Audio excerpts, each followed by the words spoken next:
split, but I left and I said I would be back. I may leave early, but I'm here.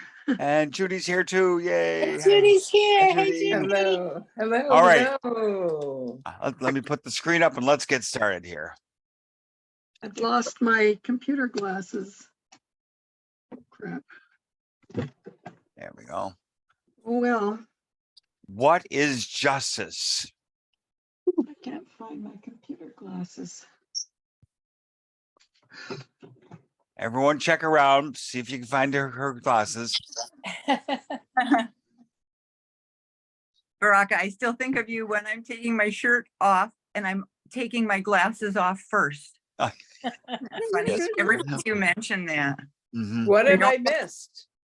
Oh, Nothing. Baraka, he just mentioned that, take your glasses off before you take a shirt off, because then the glasses don't go flying. Right. And That's true. Mhm. Would that I had known that years ago, would have made my life a whole lot simpler. Okay, what is justice? Justice is the divine correction for injustice. Okay, thank you very much. Have a good day, everyone. See? Injustice is the basis for all the judgments of the world. Justice corrects the interpretations to which injustice gives rise and cancels them out. Justice corrects the interpretations to which injustice gives rise and cancels them out. Neither justice nor injustice exists in heaven, for error is impossible and correction meaningless. In this world, however, forgiveness depends on justice, since all attack can only be unjust. Justice is the Holy Spirit's verdict upon the world. Except in his judgment, justice is impossible, for no one in the world is capable of making only just interpretations and laying all injustice aside. So, for no one in the world is capable of making only just interpretations and laying all injustices aside. If God's Son were fairly judged, there would be no need for salvation. The thought of separation would have been forever inconceivable. If we had just remembered to laugh, right? Right. The thought of separation would have been forever inconceivable. Anybody have any thoughts about that? I think it's true. What else? How else would it be, right? It must be true, because it couldn't be anything else. That's a very safe answer for any of these paragraphs. Right. Well, that's true. That's true. It is. What's it? Brenda, you disappeared. Hi, Brenda. Hi, Judy. Hi, everybody. Hi, Carolyn. Welcome to the judge off. Right. Ooh, I almost closed the window. Yeah. Yeah. Oh. I think the internet connection is not very good. Yeah, you're cutting in and out. Is that you? That's you talking, Brenda? We're not getting you very clearly. Yes. Okay. No, I'm just listening, so that's fine. Okay, fine. All right. Anybody here have any thoughts about that? About the idea that justice is the only thing that the Holy Spirit can bring into this world that the world doesn't already have. Neither justice nor injustice exists in heaven, for error is impossible and correction meaningless.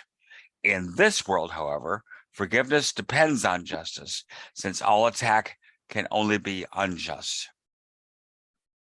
All attack can only be unjust. If I attack, I am being attacked. If I am being attacked, I am attacking. Except in his judgment, justice is impossible, for no one in the world is capable of making only just interpretations and laying all injustice aside. We are incapable of doing that. because that's the way the ego built this place. How about paragraph 2? Anybody volunteer? I can. Thank you. All right. Paragraph number 2. Justice, like its opposite, is an interpretation. It is, however, the one interpretation that leads to truth. This becomes possible because while it is not true in itself, justice includes nothing that opposes truth. There is no inherent conflict between justice and truth. One is but the first small step in the direction of the other. The path becomes quite different as one goes along. Nor could all the magnificence, the grandeur of the scene, and the enormous opening vistas that rise to meet one as the journey continues be foretold from the outset. Yet even these, whose splendor reaches indescribable heights as one proceeds, fall short indeed of all that wait when the pathway ceases and time ends with it. But somewhere one must start. Justice is the beginning. So we have a place. This is not a freestanding idea. There's the idea of justice has a beginning, a middle, and an end. The beginning is here. This is the beginning of the path to heaven. The first step we take is by understanding what justice truly is and wanting to be there for the justice, not something that's going to happen to us, but something that is going to happen with us, because of us, involved with who we are as God created us. Justice says this is where we start. If there is a path to heaven, this is the first step. And understanding that justice is an idea that is freestanding. It doesn't depend on anything else. It doesn't have a beginning, middle, and end. It only has a beginning leading to eternity. We do not need we do not need an excuse to be on the path, but we do need a reason to be on the path to heaven.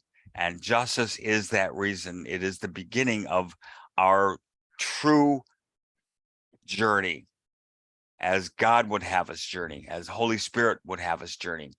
The true journey to heaven begins with this justice. Any other thoughts on that, please?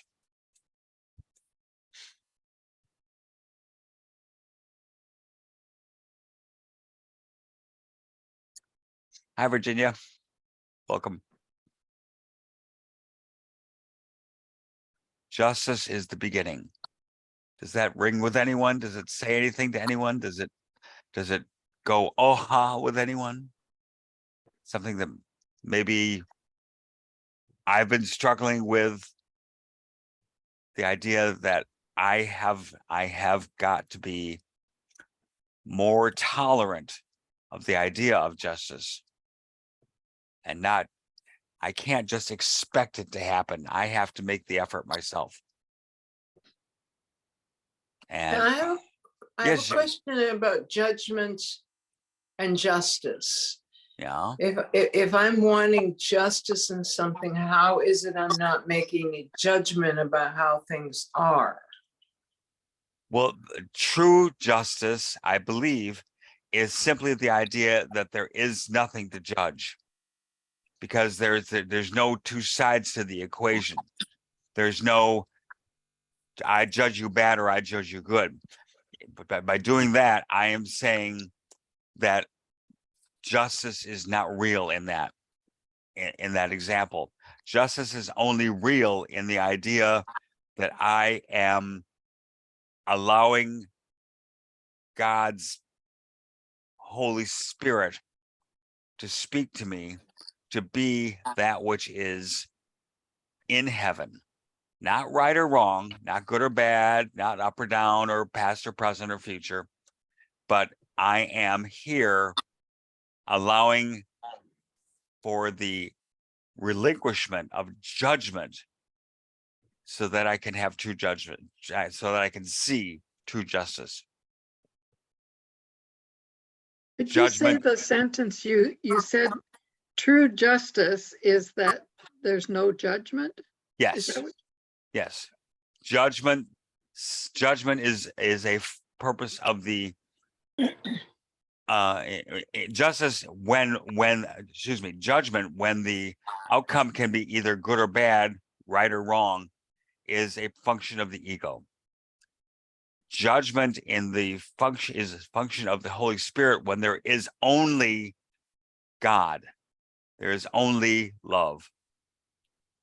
There is no opposite to that. There is no true judgment cannot work in a dual existence, because true judgment does not have an opposite, does not have a right, a yes or up or down or thumb up, thumb down or anything like that.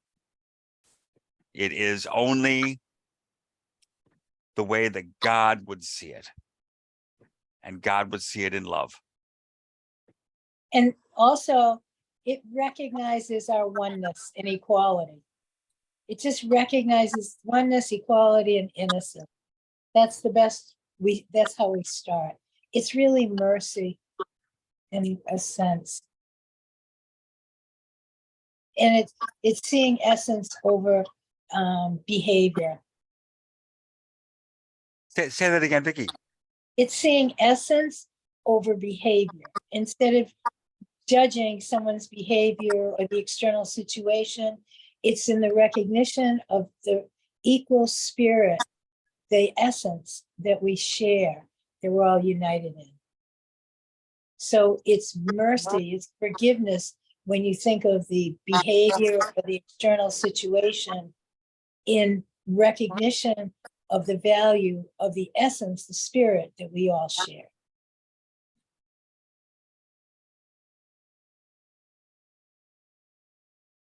I guess a simple way I think of it is looking at a person and seeing, or myself, and seeing who they are or who I am, rather than how they behave or how I. Beautiful. That's nice, Mary. Thanks. I'm thinking of writing a book. It's called The Difference Between Who and How. Oh, nice. Oh. That's Yeah. fun. Well, it would only be 2 sentences. That's enough. That's a good book. I'll be a customer for that book. Okay. Anybody else have any thoughts on that? Well, I really like the sentence that justice, like its opposite, is an interpretation. Therefore, judgment and justice are how we perceive it. And that kind of opens the door to other possibilities for me. You know, you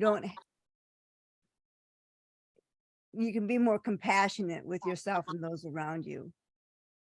Aha. So it is a matter, not only a matter of seeing the world around us as different, it's a way of seeing ourselves as different too. Mm-hmm. I like that. Paragraph 3, anyone?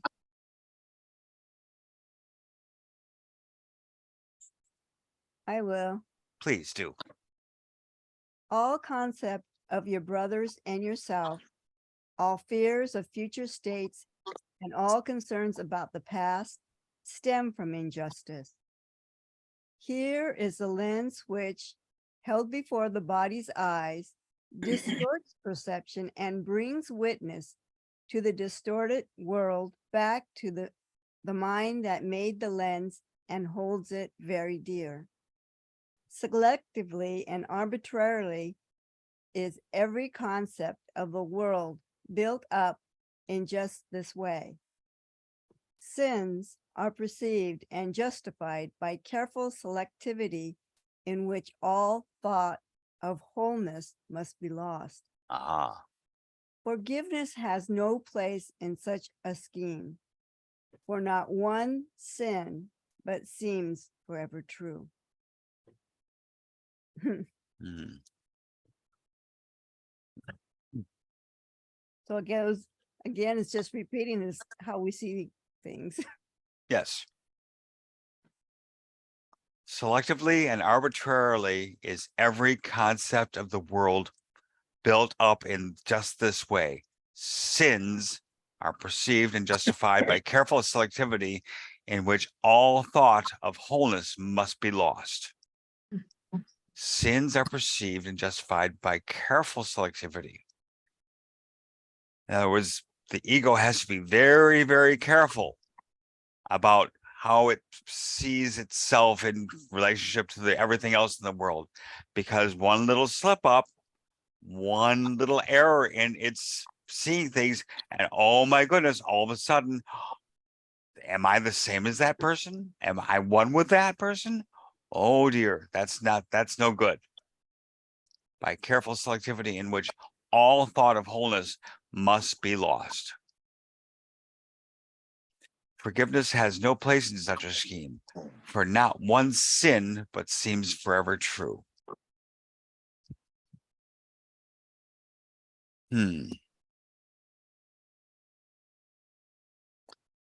I am Sorry.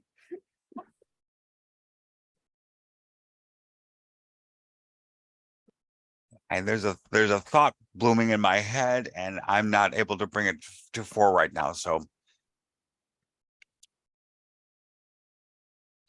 here is the lens which, held before the body's eyes, distorts perception and brings witness of the distorted world back to the mind that made the lens and holds it very clear, very dear. So the lens is that which I have created. Oh, I know what okay.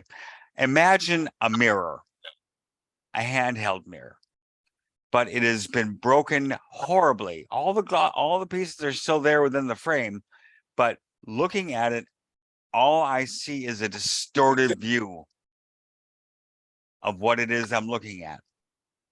And what I'm looking at is me, but it is an absolute disjointed, distorted, broken view of me. And yet, unless I can realize that the mirror is broken, all I see is what I think is the truth of me. So I hold the broken mirror up in front of me and I say, well, here's my eyeball is over here, but my other eyeball is way over there. And my nose seems to be in 3 different places in the middle here. And my mouth is all disjointed and there's all this fracturing going on. And yet, until I realize that the mirror itself is broken and I'm looking at a broken reflection of myself, until I accept that idea, I'm going to consider this the reality of myself. Sins are perceived and justified by careful selectivity in which all thought of wholeness must be lost. Until I realize that the mirror itself is broken and that is not the truth of who I am, but it is seeing a broken reflection of myself. That lens that I'm forcing myself to view the world in is going to accept the broken mirror as being the truth of me and the truth of what my brother is to me. So I am now able to, and when I'm able to finally see that and understand that that's what I'm looking at, then I can go ahead and I can put the mirror down and I can say, I don't need this reflection of myself anymore.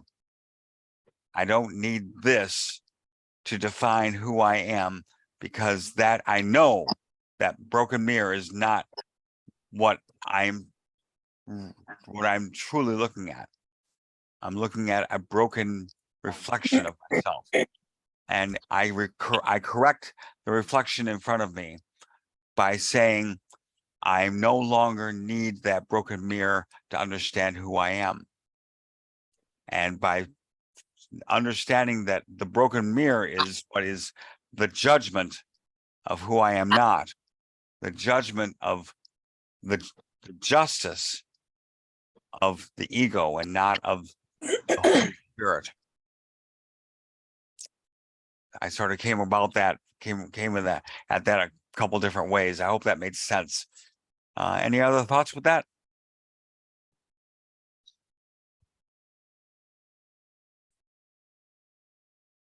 Gotcha, Brenda.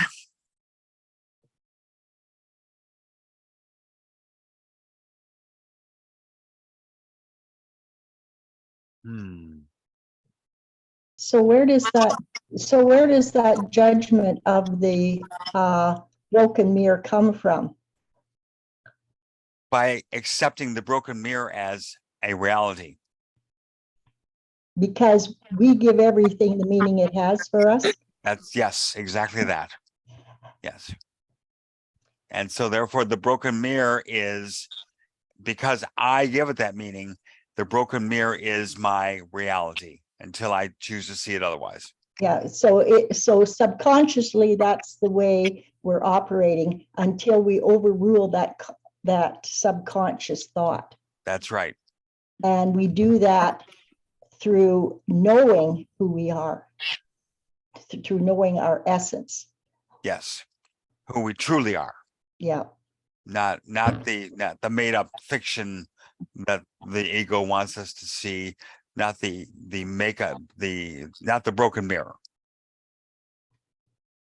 Virginia, that's the first sentence of my book. Do you want to hear my 2 sentences? Yes. Who we are is love/God. Second sentence. How we are depends on whether or not we remember who we are. And that's the essence of everything, isn't it? There it is. It's the essence of That's my everything. books. Very good. You better The get title that is- published soon. The difference between who and how. It's perfect, Mary. Thank Yeah. you. Thank you so much, you guys. Excellent. All right. I'm starting to get a little bit of an idea here of it when I think about the light and the joy and spontaneity and openness of young children, and myself being this mirror that is completely intact and whole and reflecting only God's love. But then my ego misunderstands something another person says, or I have a need that doesn't get filled quite the way I want.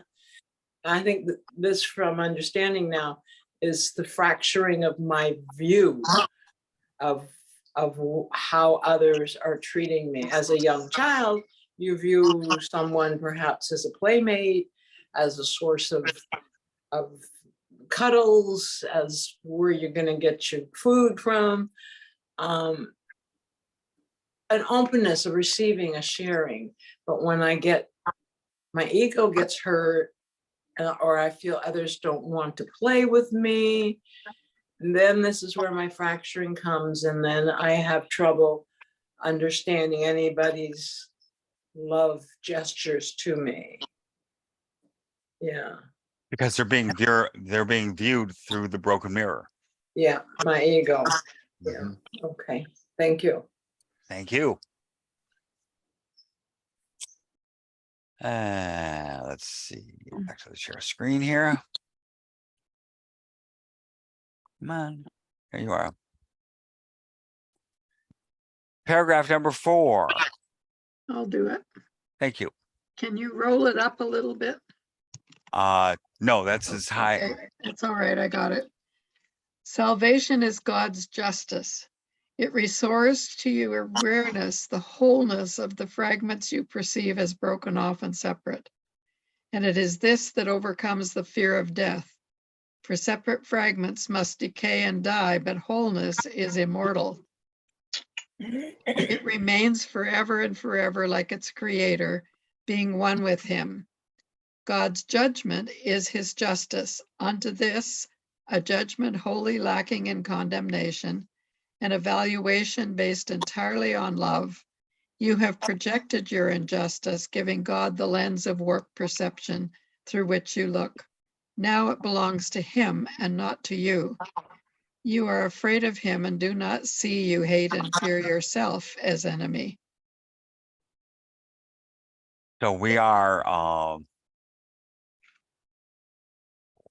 take that fear of ourself, or our true self, and we basically blame it on God,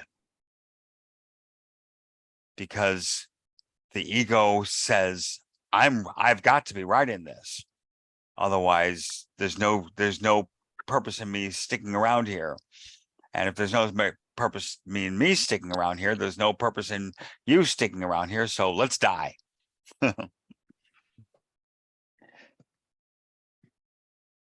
Giving God the lens of warped perception through which you look. We give God the broken mirror, and God's love heals the mirror, makes it a personal gift of God's love that we not only use to see ourselves as, but use to see the universe, the whole existence of God, our brothers in Christ, our way of coming into the future, into the stacked nowness of God. All of that, it happens by God healing the mirror.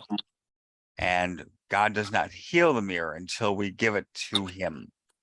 Holy Spirit is that mechanism that God uses in this world to heal the mirror.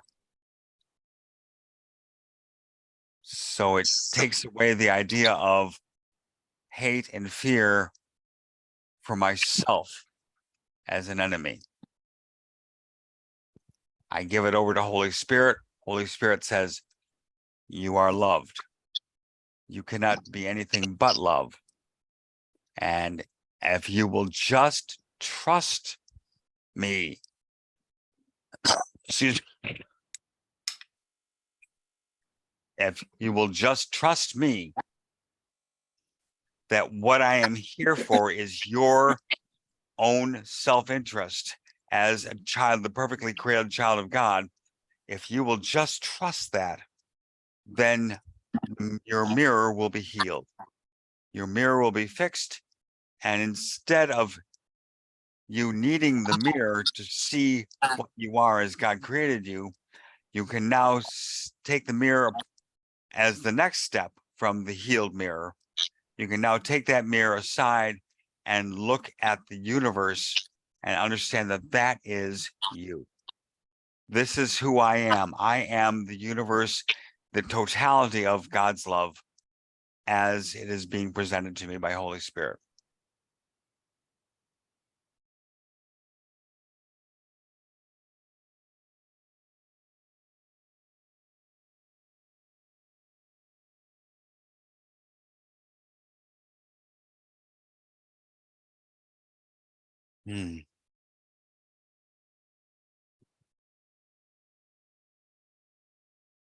Anybody else have any thoughts on that?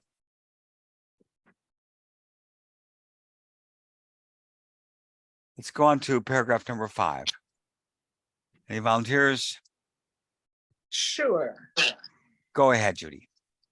Pray for God's justice and do not confuse his mercy with your own insanity. Yeah. Great line. Perception can make whatever picture the mind desires to see. Remember this. In this lies either heaven or hell, as you elect. God's justice points to heaven just because it is entirely impartial. It accepts all evidence that is brought before it, omitting nothing, and assessing nothing as separate and apart from all the rest. From this one standpoint does it judge, and this alone. Here, all attack and condemnation becomes meaningless and indefensible. Perception rests. The mind is still, and light returns again. Vision is now restored. What had been lost has now been found. The peace of God descends on all the world, and we can see, and we can see. Hmm.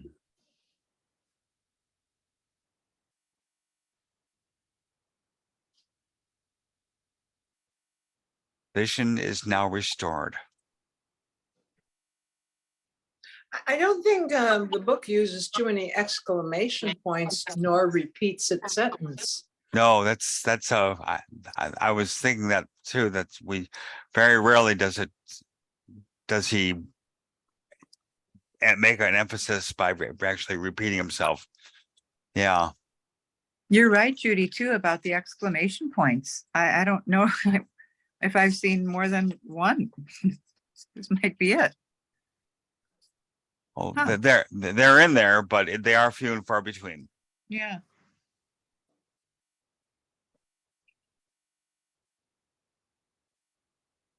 I wonder if that is something that Helen and Bill did, Yeah. or if it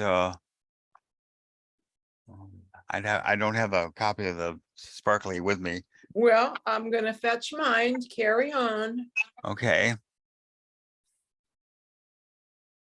I often think about the fact that Helen and Bill were so highly educated, and I just wonder how this would read if it came through a less highly educated individual. Might be easier for me to understand. You know, do you guys know Rick Greathouse? Rick Greathouse is what you're talking about, Mary. Oh, interesting. I'm going to write it down. How do you spell Write it? it down. It's Yeah. co-creatingclarity.com. Oh, Rebecca, you guys were talking about it in Chris Casanova's group. And I mentioned his name. His How do name is Rick Greathouse. GR. EATHOUSE. So Oh, Rick Greathouse. Greathouse Great is house. a very kind of common brother, Okay. not a scholar.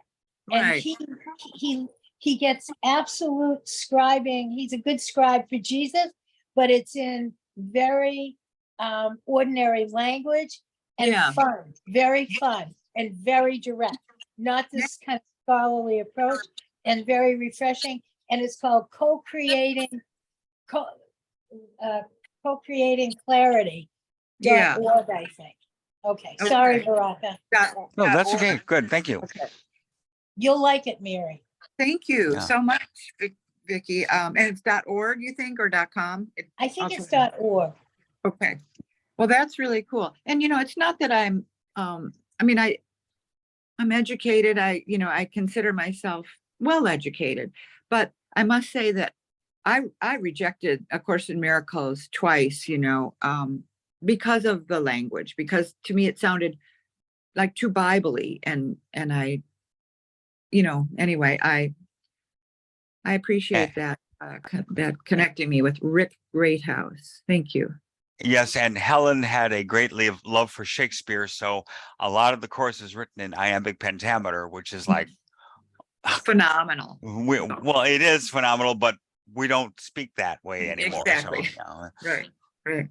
but she, Well, I think that was the way Jesus did it, not Helen's preference. I mean, well, but it came in her mind, that it appeared in her mind that way. I mean, it is definitely, it's not an accident that it's iambic pentameter. no I think accident it was a at all. gift to her. I'm sorry. And I think Jesus tells her it's a gift to her. It's the see. sound of music. Right, it is. But yes, exclamation point, we can see. Yeah, so it's there. Okay. It is there. All right. Thank you. But that may have been put in by Bill, not necessarily Jesus.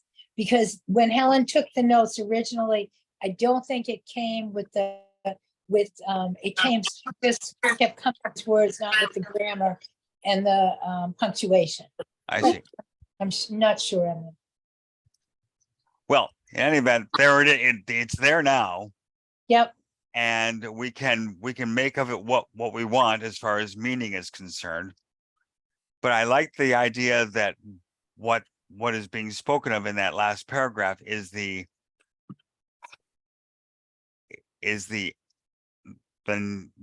idea that we can give up the broken mirror.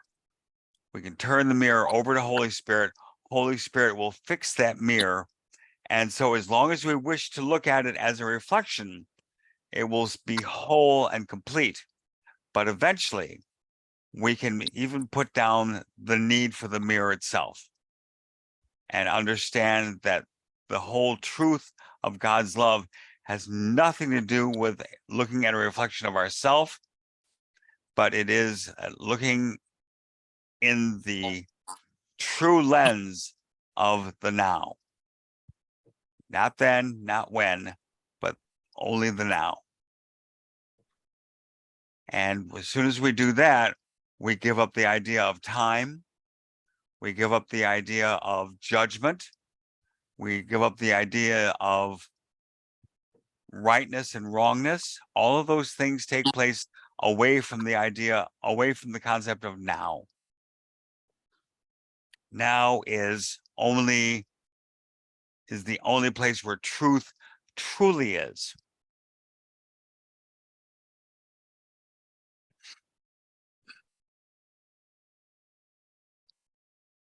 Here I am now.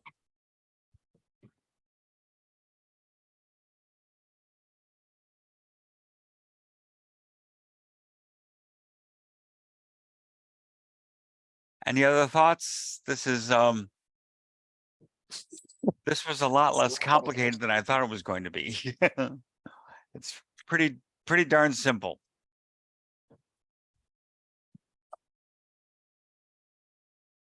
That's why we miss it. Yeah, that's because it's just too simple, right? We need to make it more complicated.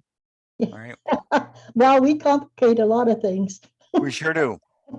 We sure do. It's like with Mary's book, Mhm. all the contents in 2 lines, and yet we're inclined to fill it these 2 lines in between with a whole lot of stuff. Right.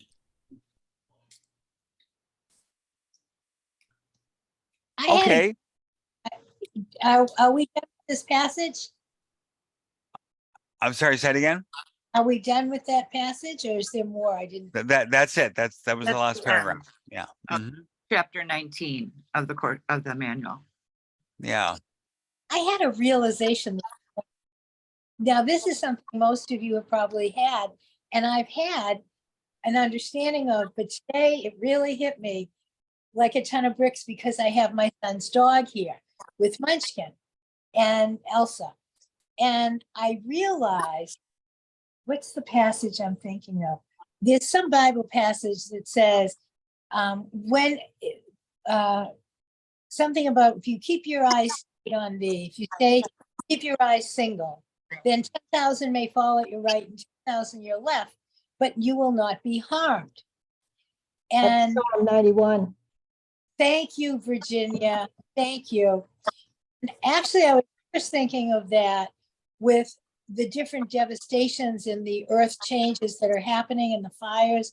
And I was thinking of Maui. And Joy had said her friend's house was burned. And then she found out later that it wasn't. And what I realized was when we keep our consciousness abiding in God or spirit or love, I just say love, abiding in love, our vibration is higher.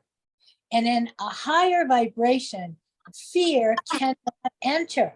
That's why 10,000 may fall at your right and your left on the lower frequency of fear where most people live, but they will come not unto your dwelling place because you're literally living in a different location, a different frequency of abiding in the presence, abiding in God, and the negativity dissolves before it can't reach you there. And I was seeing that with the dog. I was seeing, like, I almost let him off the leash because, but I didn't dare because he's mine. I have to be take better care of him because I never had dogs on leashes.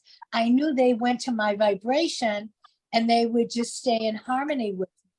And I was realizing that this little dog, Elsa, that's with me now at the end of the week, she'll be vibrating at a little bit higher frequency and she'll be easy to be with Munchkin, which she's getting, they are both in training together to that higher frequency. And that's what happens in the world as each of us are paying attention and abiding in love.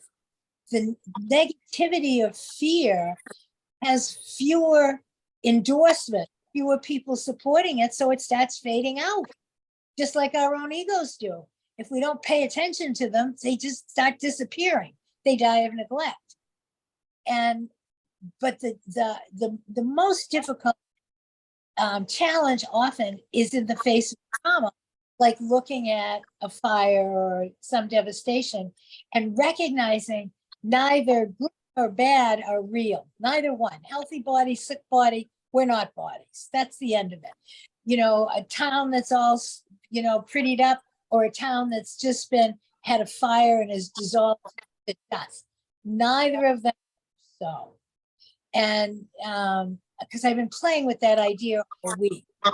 And then today, I don't know, it just registered very deep that the value of each of us where we are, vibrating only to love, living in the consciousness of love, dissolves the world of duality of fear. Because all duality is fear that there's some other that's gonna get us, out to get us. Right. I Anyway, understand. Thank you, Vicky. thank you. Thank you for letting me say it out loud. Nothing new, but So that's how the collective mind can be changed, is that's how we can be the salvation of the world, through our thought systems, through recognizing what we're seeing with our physical eyes is not real. right.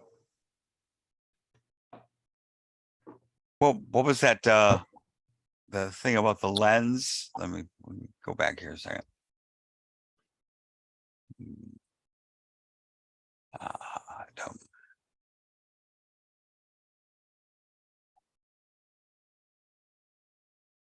Where was that? Yeah, that's right. That section.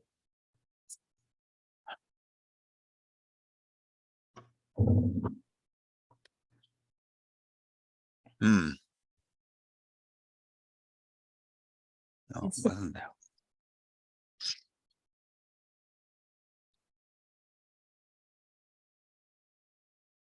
Oh, okay, here we are. God's judgment is his judgment, is his justice. Onto this, a judgment wholly lacking of condemnation and evaluation based entirely on love, you have rejected your injustice, giving God the lens of warped perception through which you look. What paragraph is that? That's for us? paragraph 4. Okay. Giving God the lens of warped perception through which you look. So Now, my perception might see devastation. God's warped perception, I mean, God's correction can see that there's nothing that affects us. There's no worry about what the perception is. And in fact, the perception may very well be a completion and a new beginning, a letting go of attachment. It's, right, you know, that's how, you know, when he says justice is the beginning, it's the beginning of how we see things more correctly until we don't see them at all. They don't even come into our awareness. But we start off, that's why I said justice is the beginning. That was an important line where we can see, oh no, the town isn't devastated. It has completed a fulfillment, a new beginning. And there's a whole new cycle of birth that's happening and da da da da da. So it's a beginning until we really see it's of our interconnected, our wholeness. Nothing. Mhm. Nothing can hurt or help because we're already helped. Right. And here's a sweet thing that has happened in their area.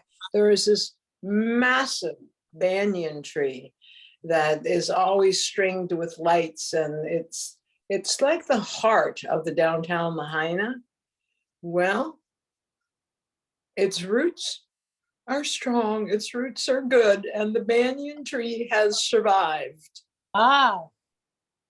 Imagine that. It has been damaged, but it has survived. Wow. So the new beginnings continue with the roots of the culture and the love that is that little strip.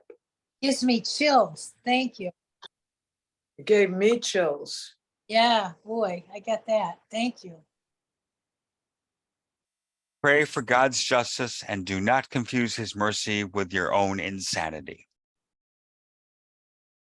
Because the culture from Hawaii is the culture of Huna is one of the original, indigenous spiritual paths of vision, of seeing us through all appearance. Vicky, I'm sorry, you're really breaking up. We're having a little trouble hearing you. Sorry. Oh, I was just saying that in Hawaii, Huna is the spiritual practice of the native Polynesians and Hawaiians, and that spirituality of wholeness and oneness that saw past from the very beginning interpretations of form and saw everything already connected and whole. It's that. So when Judy said the foundations of the tree and the culture, Huna is part of that foundational culture. The Huna vision is wholeness of spirit, always intact, regardless of the forms that come and go. Did you hear that, Veronica? Yes, got that. Yes, thanks. I got that right in my heart. Any other thoughts on this, please? Anyone? Carolyn, you've got something going on behind those glasses. Oh, I'm just, I'm aware of my other commitments as well.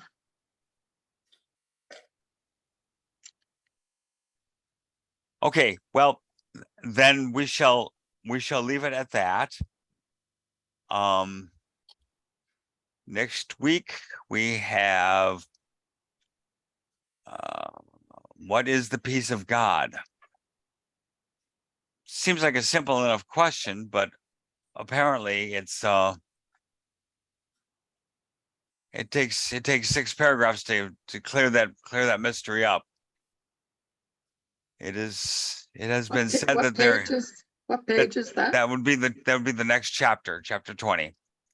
Okay. After it has been said that there is a kind of peace that is not of this world. How is it recognized? How is it found? And being found, how can it be retained? Well, there's the $1 million question right there. All right, well, we'll pick that up next week then. In the meantime, I thank you all for joining me here for what is just a beautiful summation of what we can expect by letting Holy Spirit heal the mirror. Yay. Thank you all very much. That makes it very clear, doesn't it? Yes, it does. I'll be getting this recording out to you as soon as it is processed by Zoom. In the meantime, everyone have a beautiful rest of your day and a beautiful week, and we'll see you in time. Love you all. Thank you so much. Bye-bye. Bye, everybody. Thank you so much. Bye-bye.